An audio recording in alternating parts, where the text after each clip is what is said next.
Welcome. This is the one-year Bible reading for August 11th, and we are going to start the new book of Nehemiah today. And I wanted to just read to you a little bit from my study Bible about Nehemiah. I talked yesterday about the fact that Nehemiah was in the third group of those returning from exile in Babylon. It says, the book of Nehemiah describes rebuilding the walls of Jerusalem, the renewal of the spiritual lives of the workers, and the restoration of true worship in Israel. Nehemiah's role as cupbearer to the king places him in a favorable position to bring aid to the Jewish exiles who have returned to the promised land to rebuild Jerusalem. Through dependence on God and unswerving devotion to his task, Nehemiah reminds the exiles of their spiritual heritage and encourages them to successfully rebuild the city walls. Nehemiah's example of godly leadership is as applicable today as it was when he was directing the rebuilding of Jerusalem's walls. Difficult assignments accomplished by feelings of inadequacy can only be accomplished by staying connected to God through prayer every day and in every situation. So that's what we're going to encounter in Nehemiah. Nehemiah chapter 1, verse 1. These are the memoirs of Nehemiah, son of Hakaliah. In late autumn of the 20th year of King Artaxerxes' reign, I was at the fortress of Susa.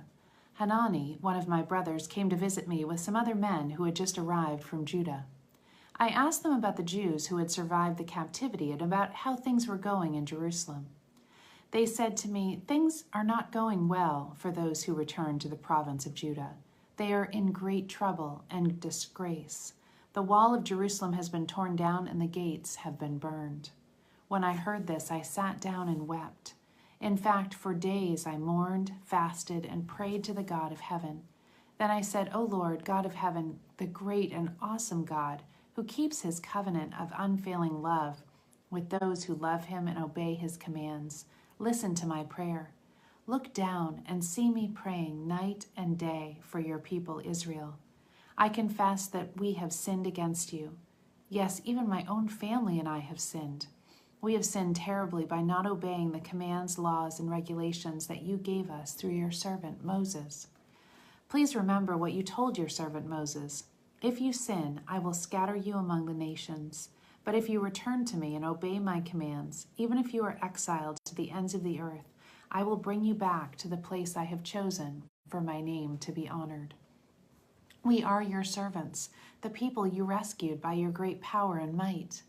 O Lord, please hear my prayer. Listen to the prayers of those of us who delight in honoring you. Please grant me success now as I go and ask the king for a great favor. Put it into his heart to be kind to me. In those days, I was the king's cupbearer. Early the following spring, during the 20th year of King Artaxerxes' reign, I was serving the king his wine. I had never appeared sad in his presence before this time, so the king asked me, why are you so sad? You aren't sick, are you? You look like a man with deep troubles. Then I was badly frightened, but I replied, long live the king.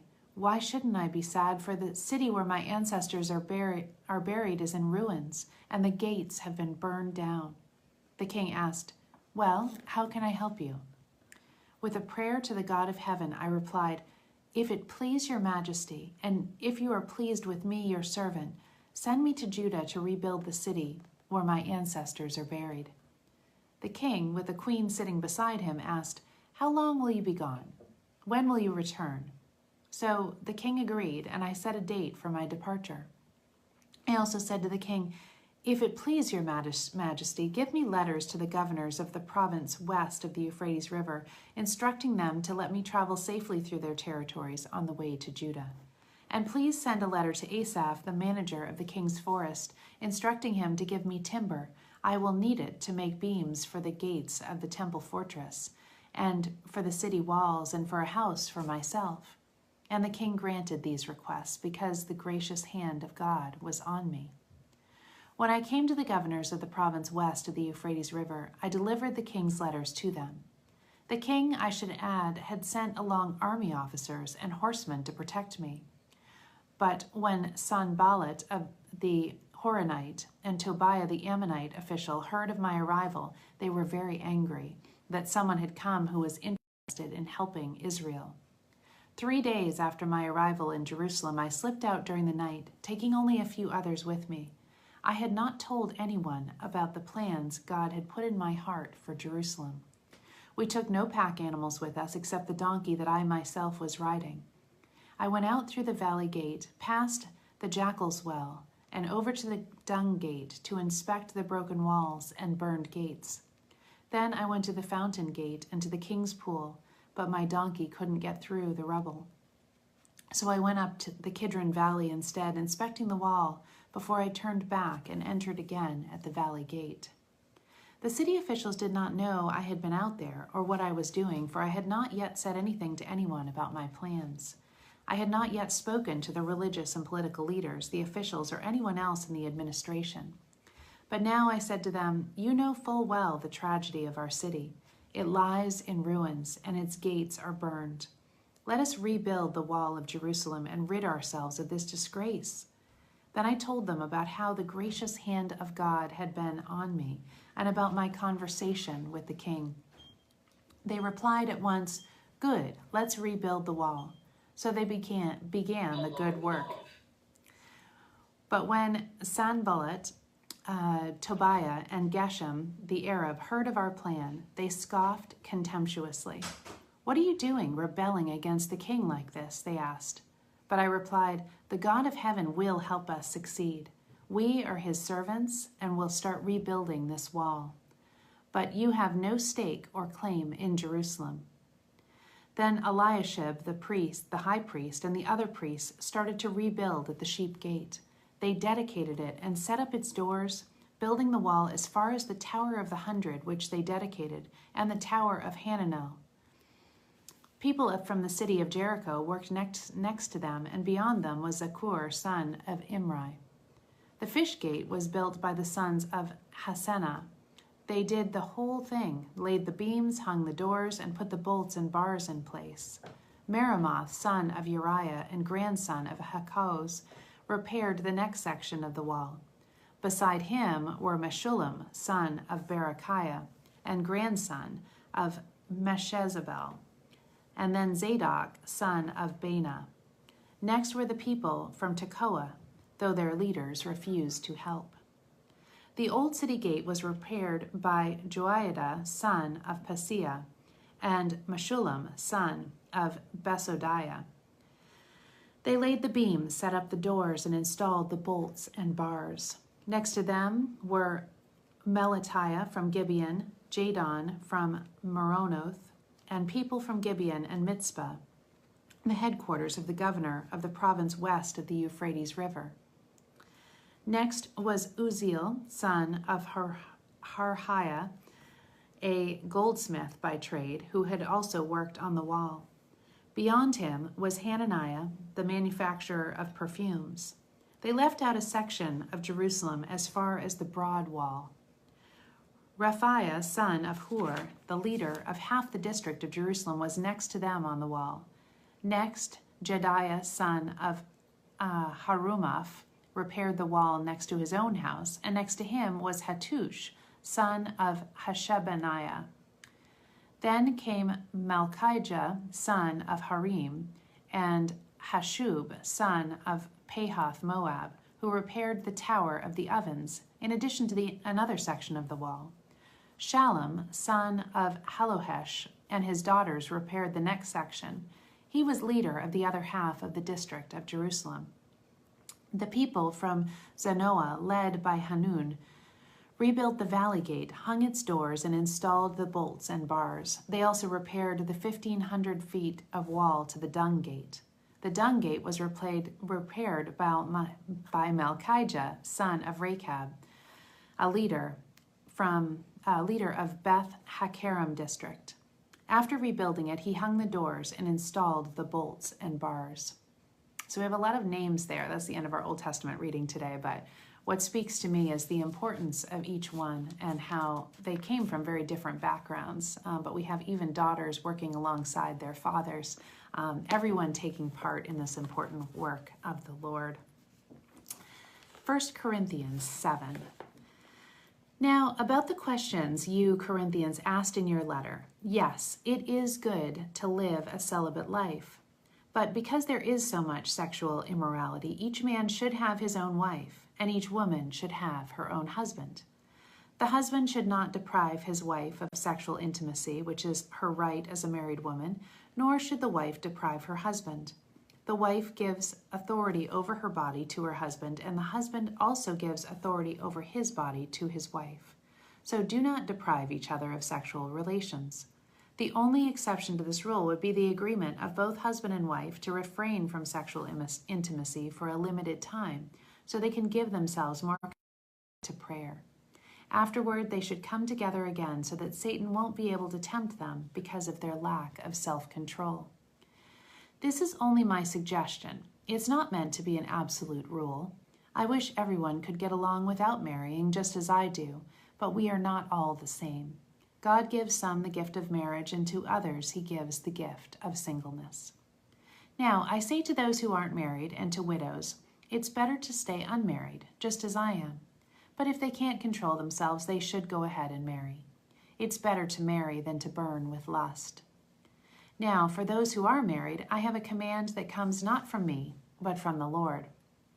A wife must not leave her husband, but if she does leave him, let her remain single, or else go back to him. And the husband must not leave his wife. Now, I will speak to the rest of you, though I do not have a direct command from the Lord. If a Christian man has a wife who is an unbeliever, and she is willing to continue living with him, he must not leave her. And if a Christian woman has a husband who is an unbeliever, and he is willing to continue living with her, she must not leave him. For the Christian wife brings holiness to her marriage, and the Christian husband brings holiness to his marriage. Otherwise, your children would not have a godly influence, but now they are set apart for him. But if the husband or wife who isn't a Christian insists on leaving, let them go. In such cases, the Christian husband or wife is not required to stay with them, for God wants his children to live in peace. You wives must remember that your husbands might be converted because of you, and you husbands must remember that your wives might be converted because of you. You must accept whatever situation the Lord has put you in and continue on as you were when God first called you. This is my rule for all the churches. For instance, a man who was circumcised before he became a believer should not try to reverse it, and the man who was uncircumcised when he became a believer should not be circumcised now.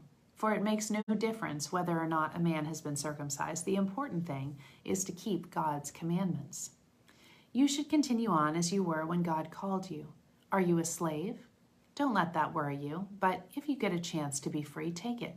And remember, if you were a slave when the Lord called you, the Lord has now set you free from the awful power of sin. And if you were free when the Lord called you, you are now a slave of Christ. God purchased you at a high price. Don't be enslaved by the world. So, dear brothers and sisters, whatever situation you were in when you became a believer, stay there in your new relationship with God. Psalm 31, starting in verse 19.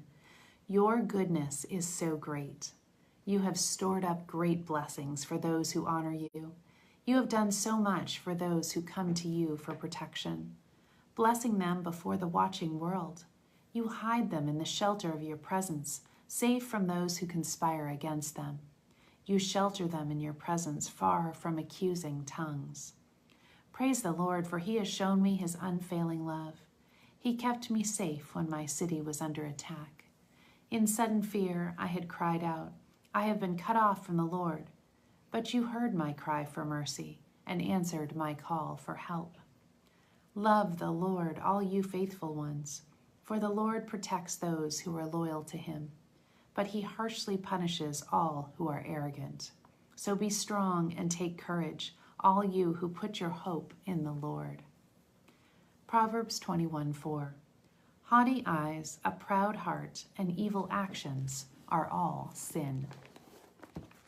And to end today, I'm going to switch gears for today anyway, and read to you a little bit from Adorning the Dark, which is a book by Peterson, who, if you're not familiar, check out his music. It is amazing, and he's also an author, not just of this book, but of several books, particularly children's fiction. So he talks about his calling in the preface, and what really spoke to me, and I've been chewing on this ever since I read it, was the way that he described his calling and our calling collectively, which was just put in a really beautiful way. He says, that calling, as I understand it, is to use whatever gifts I've been given to tell the truth as beautifully as I can. So to use whatever gifts I've been given to tell the truth as beautifully as I can. He talks about kind of shying away from positions of leadership and teaching, and feeling very unqualified. And he said he had to trust something George MacDonald once wrote about the inner chamber of God's heart. And George MacDonald said, as the fir tree lifts up itself with a far different need from the need of the palm tree, so does each man stand before God and lift up a different humanity to the common Father. And for each, God has a different response. With every man he has a secret, the secret of the new name. In every man there is a loneliness, an inner chamber of peculiar life into which God only can enter, a chamber into which no brother, nay, no sister, can come. From this it follows that there is a chamber also, O God, humble and accept my speech, a chamber in God himself, into which none can enter but the one, the individual, the peculiar man, out of which chamber that man has to bring revelation and strength for his brethren. This is that for which he was made, to reveal the secret things of the Father. And Peterson writes, your story, then, is yours and no one else's. Each sunset is different depending on where you stand. So when voices in my head tell me I have nothing to offer, nothing interesting to say, I fight back with George MacDonald. Jesus said, in my Father's house there are many rooms, John 14:2. Could it be that those rooms are inner chambers in the heart of God, each of which has an individual's name on it? If this is true, and I'd like to believe that it is, then all I have to do is to tell about my Lord and my God, because I know him intimately, uniquely. It may be a revelation, in a sense, of the secret things of the Father. This is part of my calling, to make known the heart of God. I was just so encouraged by that, and I hope you are too, that God has certain things that are important in your story, and all you need to do is tell of him. Have a beautiful day. Love you all.